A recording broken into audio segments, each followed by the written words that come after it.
Sometimes the biggest mistake a person can make is assuming they already know who they're looking at. The late afternoon sun stretched long golden lines across Jefferson Park, the kind of quiet Chicago neighborhood park where joggers moved along the paved loop. Kids tossed a baseball across the grass, and tired office workers sat on benches pretending the workday had ended earlier than it actually had. On a weathered green bench near a row of maple trees sat two men who, to anyone passing by, looked like nothing more than ordinary guys enjoying a moment of calm. Marcus Reed leaned back slightly, elbows resting on the bench, his eyes hidden behind a pair of dark sunglasses while he watched a group of teenagers practicing jump shots at the nearby basketball court. Beside him sat Andre Carter, dressed in a gray hoodie and jeans, slowly sipping from a paper coffee cup he'd picked up from a corner deli half a block away.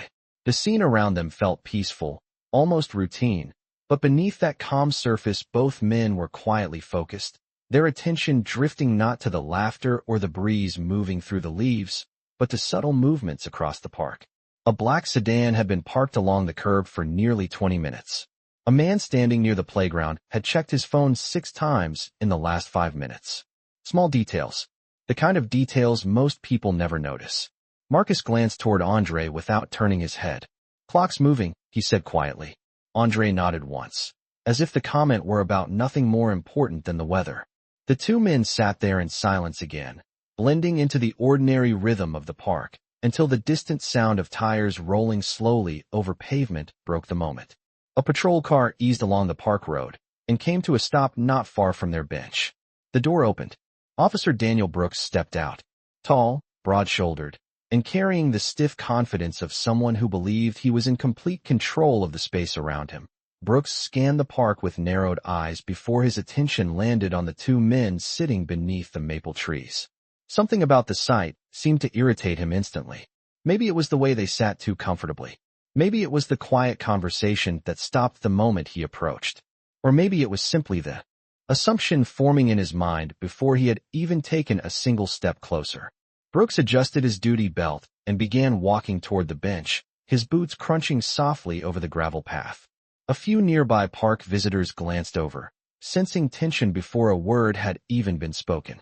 Marcus noticed the approaching officer first. He didn't move, didn't react. Instead, he slowly lifted his wrist just enough to check the time on his watch. 20 seconds. Andre followed his gaze for half a second, then calmly set his coffee cup down beside the bench. Officer Brooks stopped a few feet in front of them and folded his arms across his chest, his shadow stretching across the ground toward their shoes. "You two mind telling me what you're doing here?" he asked, his tone sharp and suspicious, as if the question had already been answered in his head. Marcus turned his head slowly, removing his sunglasses just enough to meet the officer's stare. "Sitting," he said calmly. The answer only seemed to irritate Brooks more. His eyes moved between the two men, studying them as if he had already decided something was wrong. Around them the park continued its slow afternoon rhythm, but the air near the bench felt different now, tighter somehow. Brooks took another step closer. "I'm going to need to see some ID," he said firmly. Andre leaned forward slightly, resting his forearms on his knees, his voice quiet but steady. "Officer," he said, "you might want to slow down for a second." Brooks let out a short laugh that carried more confidence than patience. "No," he replied, reaching toward the handcuffs clipped to his belt. "What I want is for both of you to stand up right now." Marcus looked at his watch again. 10 seconds. He sighed softly, almost like someone waiting for a late train. Then he looked back up at the officer and said in a calm, level voice, "You really don't want to rush this decision." Officer Daniel Brooks stared at Marcus for a moment as if the calm tone in his voice had personally offended him. The late afternoon breeze rustled the leaves overhead, and somewhere across the park a dog barked happily, as if nothing unusual was happening at all. But near the bench, the air had grown heavy with tension that everyone nearby could feel even if they did not fully understand it. Brooks placed one hand firmly on his duty belt and leaned slightly forward. "You are in a public park," he said slowly, emphasizing each word like a warning. "When a police officer asks for identification, you provide it. That is how this works." Marcus did not stand. He did not raise his voice. Instead, he simply studied the officer's face for a long second, as though measuring something invisible. Andre Carter sat beside him with the same quiet composure, his hands resting loosely on his knees. A few people walking along the nearby path had slowed down, their curiosity pulling their attention toward the conversation unfolding under the maple trees. Marcus finally spoke again, his voice steady and controlled. "Officer Brooks," he said, glancing briefly at the name stitched above the badge on the uniform. "We are not causing any disturbance. We are not interfering with anyone. We are simply sitting on a bench." The officer's eyes narrowed slightly at the way Marcus had used his name. "You looked at my badge," Brooks replied. "Good. Then you also understand that when I tell you to stand up, you stand up." Andre leaned back slightly and let out a quiet breath that sounded more patient than frustrated. "Sir," he said calmly, "sometimes a situation becomes complicated when people make assumptions too quickly." Brooks let out a short laugh that carried more irritation than humor. "The only assumption I am making," he said, "is that two men sitting here avoiding a simple request are hiding something." Marcus tilted his head slightly and looked once more at his watch. The second hand moved quietly forward. 7 seconds. Across the park, the man near the playground shifted his position and walked toward the sidewalk. The black sedan along the curb remained still, its tinted windows reflecting the late afternoon sun. Brooks took another step forward, now close enough that his shadow covered the edge of the bench. "I am done asking," he said firmly. "Both of you stand up right now." Andre slowly straightened his back, but remained seated, his eyes drifting past the officer for half a moment toward the street beyond the park entrance. "Marcus," he said quietly, almost conversationally, "do you hear that?" Brooks frowned. "Hear what?" Marcus did not answer the officer. Instead, he listened. At first, the sound was distant, almost indistinguishable from normal city traffic. Then it became clearer, the low hum of engines approaching from different directions. Brooks seemed to notice it too, though he did not yet understand its meaning. His attention returned quickly to the two men in front of him. "Do not try to change the subject," he said sharply. "Stand up." Marcus slowly removed his sunglasses and folded them in his hand. His expression remained calm, almost sympathetic, like someone watching a mistake unfold that could still be avoided. "Officer Brooks," he said quietly, "there are moments when slowing down can save everyone a lot of trouble." Brooks shook his head, clearly losing patience. His hand moved again toward the cuffs on his belt, as if the decision had already been made. "You have exactly 3 seconds," he said. Andre glanced at Marcus and then toward the park entrance again. The sound of engines was louder now, tires rolling over pavement, doors opening somewhere out of sight. Marcus rose slowly to his feet, not with fear or hesitation, but with the relaxed posture of someone who knew exactly what was about to happen next.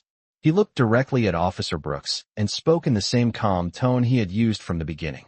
"Officer," he said, "the next 30 seconds are going to be very important." Officer Daniel Brooks did not like the tone in Marcus Reed's voice. It was not fearful, not nervous, not even defensive. It was calm in a way that made the officer feel as if he had stepped into the middle of a situation he did not fully understand. The sound of engines outside the park grew louder now, no longer distant background noise, but something clearly approaching the park entrance from more than one direction. Brooks glanced briefly toward the street and then back at Marcus, irritation tightening his jaw. "You think I am impressed by noise from traffic?" he said sharply. "Stand up and place your hands where I can see them." Marcus was already standing, his posture relaxed, his hands visible at his sides. Andre Carter remained seated for another moment, his eyes following the movement of a few pedestrians who had stopped along the path about 30 feet away. People were watching now. A young couple paused their walk. A father pushing a stroller slowed down. Nobody said anything, but curiosity hung in the air like the quiet before a summer storm. Andre finally rose from the bench, brushing invisible dust from the front of his hoodie. He looked at Officer Brooks with the same steady expression Marcus had shown from the beginning. "Sir," Andre said calmly, "sometimes things are not what they appear to be." Brooks shook his head impatiently. "I hear that line every week," he replied. "It usually means someone is about to explain why they thought the rules did not apply to them." The low hum of engines suddenly became much clearer. From the park entrance, 2 dark sport utility vehicles rolled slowly into view, their movements controlled and deliberate. Another vehicle turned the corner on the opposite street, stopping along the curb near the same black sedan that had been parked there earlier. Brooks noticed the vehicles now, But instead of understanding what they meant, his expression hardened with suspicion. "What is this?" he muttered, turning slightly as he watched the vehicles come to a stop. Doors opened. Several people stepped out, all dressed in plain clothing that gave nothing away at first glance. They moved with quiet coordination, spreading across the walkway leading into the park. Brooks turned back toward Marcus and Andre, confusion beginning to replace his earlier certainty. "Do you two know those people?" he demanded. Marcus answered without raising his voice. "Yes," he said simply. Andre glanced toward the nearest vehicle and nodded once, as if confirming something he had expected. Around them the park had grown unusually quiet. Even the teenagers on the basketball court had stopped their game, their attention drawn toward the group of newcomers entering the park with calm purpose. Brooks shifted his stance, suddenly aware that the situation had changed in a way he had not anticipated. "Nobody moves," he said, though his voice now carried less confidence than before. One of the approaching figures stepped forward from the path, a tall woman wearing a navy jacket and dark slacks. Her posture was composed, her gaze direct as she looked first at Marcus, then at Andre, and finally at Officer Brooks. Marcus reached calmly into the inside pocket of his jacket. Brooks reacted instantly, his voice rising. "Do not reach for anything." Marcus paused, meeting the officer's eyes with quiet patience. "Officer Brooks," he said, "you asked for identification." Slowly, deliberately, Marcus removed a small leather wallet and opened it in the palm of his hand. The badge inside caught the late afternoon sunlight for just a moment before Brooks fully focused on it. The gold shield reflected clearly. Federal Bureau of Investigation. Special Agent Marcus Reed. For the first time since he had approached the bench, Officer Daniel Brooks said nothing at all. For several seconds, Officer Daniel Brooks simply stared at the badge in Marcus Reed's hand, as if his mind needed time to process what his eyes were seeing. The gold shield caught the late afternoon sunlight again, the engraved letters clear and unmistakable. Federal Bureau of Investigation. Brooks blinked once and shifted his weight slightly, the confidence that had carried him only moments earlier beginning to dissolve into uncertainty. Around them the quiet park had transformed into a strange kind of stage. The approaching agents continued moving calmly along the pathway, their footsteps steady and controlled. The tall woman who had stepped forward earlier stopped about 15 feet away from the bench and studied the scene with professional calm. Marcus closed the badge slowly and returned the leather wallet to his jacket pocket, never raising his voice, never showing the slightest hint of triumph. He simply looked at Brooks with the same composed expression he had worn from the beginning. Andre Carter stood beside him, folding his arms loosely as if the entire moment had already been predicted hours earlier. Brooks cleared his throat, his eyes shifting briefly toward the approaching group and then back toward Marcus. "If that badge is real," he said cautiously, "then you should have shown it earlier." Marcus tilted his head slightly, almost curious about the statement. "You did not ask what we did for a living," he replied calmly. "You asked for identification." The tall woman finally stepped forward onto the gravel path beside them. Her posture carried quiet authority that did not require raised voices or dramatic gestures. She stopped beside Marcus and Andre and glanced briefly toward Brooks. "Special Agent Laura Mitchell," she said evenly, holding up her own identification for a brief moment before lowering it again. "Federal Bureau of Investigation." Brooks nodded automatically, though the gesture came a second too late, as if his body was trying to catch up with the reality unfolding around him. Behind Agent Mitchell, the other agents had spread out along the park walkway, not threatening anyone, not rushing anyone, simply creating a calm perimeter that made the situation unmistakably official. The curious onlookers who had paused along the path were now whispering quietly among themselves, their attention locked on the unexpected scene unfolding beneath the maple trees. Brooks ran one hand across the back of his neck and glanced again toward Marcus. "Nobody informed local patrol units about any federal activity in this area," he said defensively, as though the statement might somehow restore the authority he had felt minutes earlier. Andre gave a small nod, acknowledging the comment. "That is correct," he said. "The operation required discretion." Brooks frowned slightly. "Operation?" he repeated. Marcus gestured lightly toward the park entrance where the black sedan remained parked along the curb. "For the past 3 weeks," Marcus explained calmly. This park has been used as a meeting point for a group we have been investigating.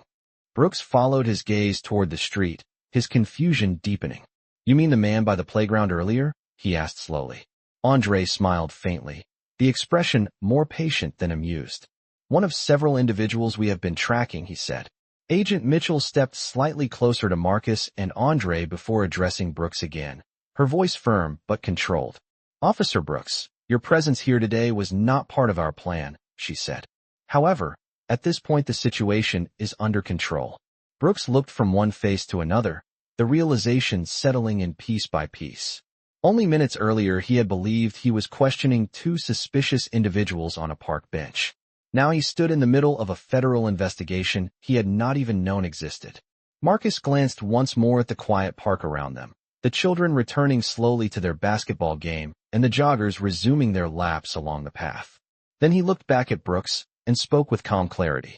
Sometimes, Marcus said, the most important information in a situation is the part you cannot see at first glance. Officer Daniel Brooks remained standing in the same spot, the quiet weight of realization settling over him as the calm rhythm of Jefferson Park slowly returned around them. The teenagers near the basketball court had started their game again, though their eyes still drifted occasionally toward the group near the bench. A jogger passed along the path, glancing over for only a second before continuing forward. Life in the park moved on, but for Brooks the moment seemed to stretch longer than it should have. Agent Laura Mitchell looked briefly toward the street where the black sedan still waited along the curb.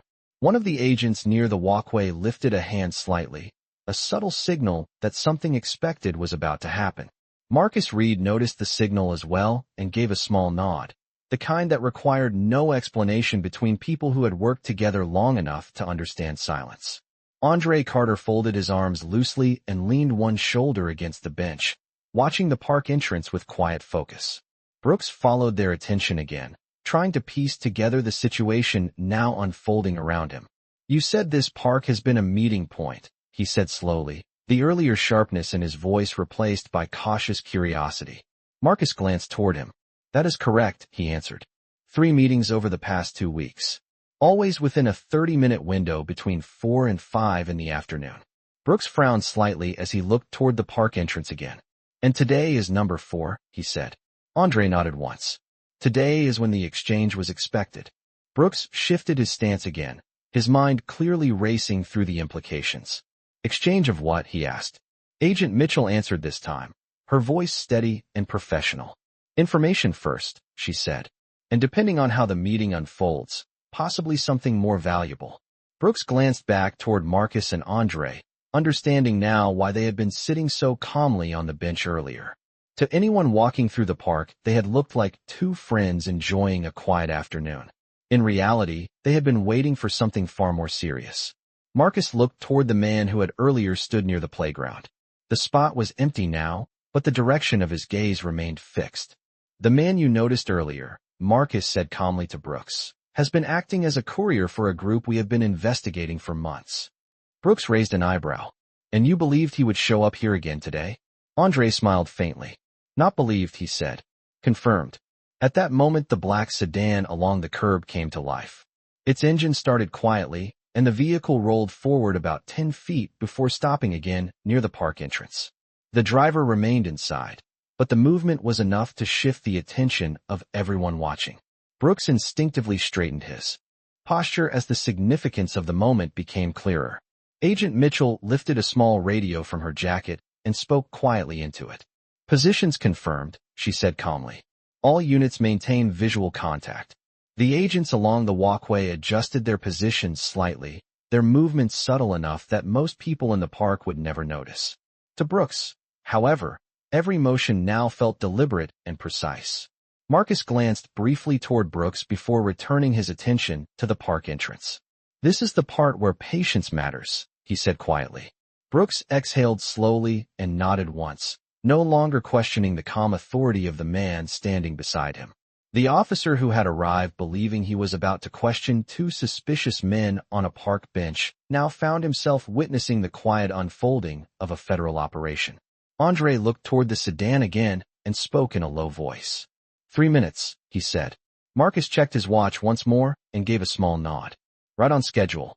The quiet tension near the park entrance seemed to stretch through the warm Chicago air as every person involved waited for the same moment to unfold.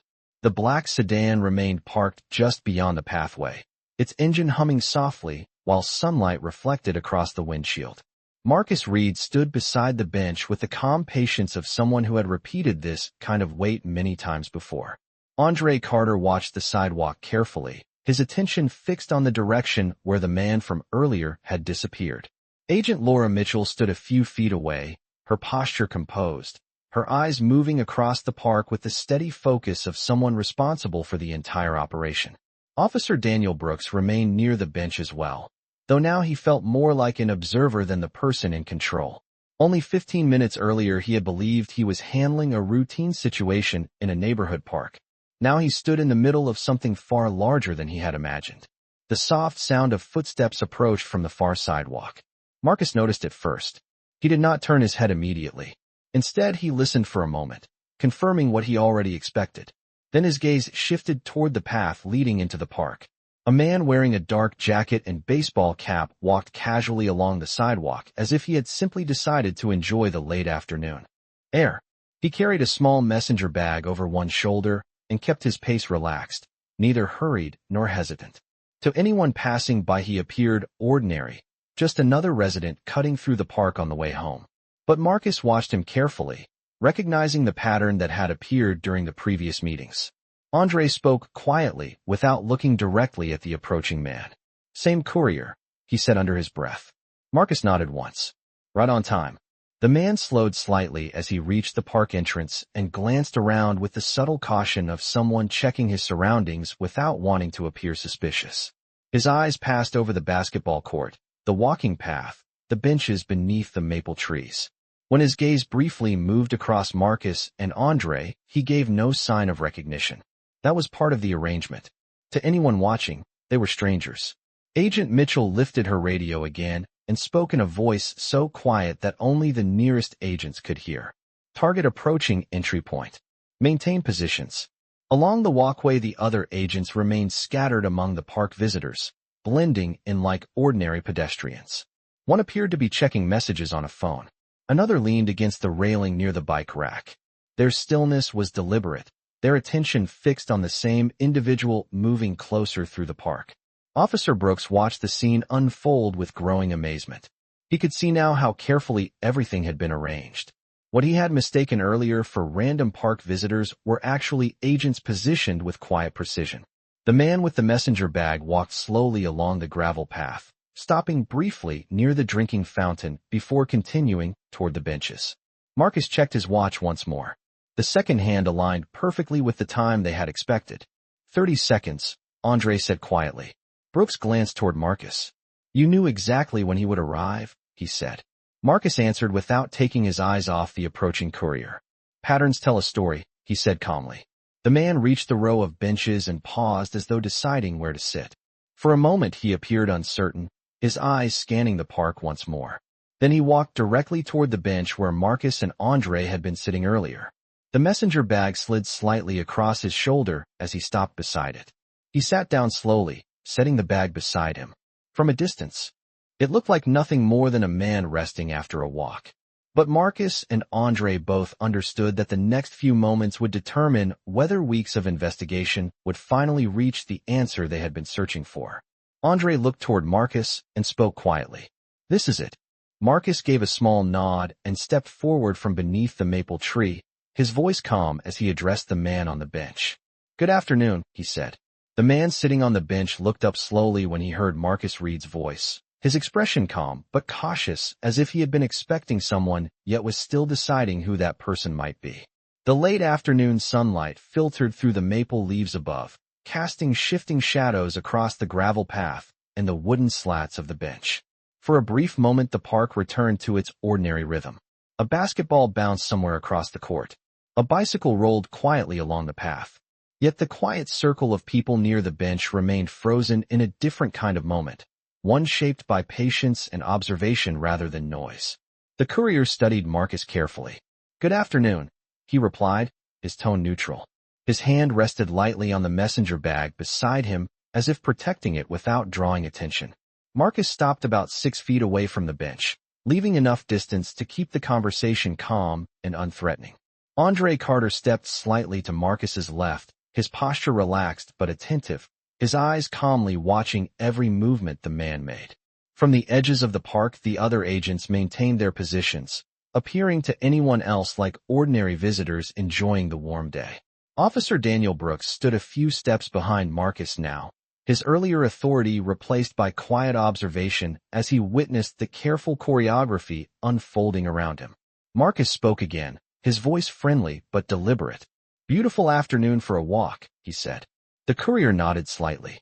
"Yes," he replied, glancing around the park as though admiring the trees and the open field beyond the basketball court. "This park is quieter than most." Andre allowed a faint smile to appear. "That depends on the day," he said. The courier shifted slightly on the bench, his hand adjusting the strap of the messenger bag. "Are you two waiting for someone?" he asked casually. Marcus answered without hesitation. "Actually," he said calmly, "we were waiting for you." For the first time, the courier's eyes sharpened with interest. He studied Marcus more closely now, searching for something beneath the calm tone and relaxed posture. The silence stretched for a few seconds as the sounds of the park continued around them. Then the courier leaned back slightly against the bench and spoke again. "I think you might have mistaken me for someone else." Marcus did not argue. He simply reached slowly into his jacket pocket and removed the same leather wallet he had shown earlier. The movement was calm and deliberate. When he opened it, the gold badge caught the sunlight again. The courier's expression changed instantly. Not fear, not panic, just the quiet recognition of someone who understood exactly what the badge meant. Marcus closed the wallet again and returned it to his pocket.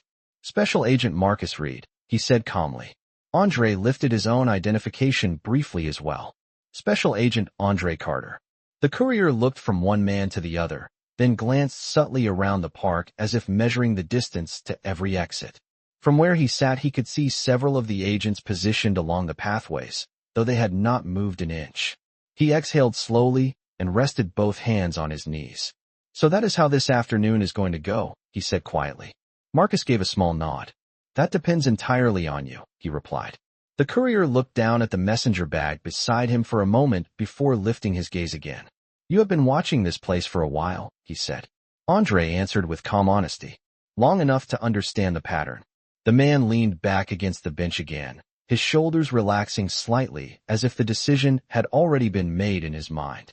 Around them, the park carried on with its quiet life. Children laughed near the playground. Leaves rustled softly overhead.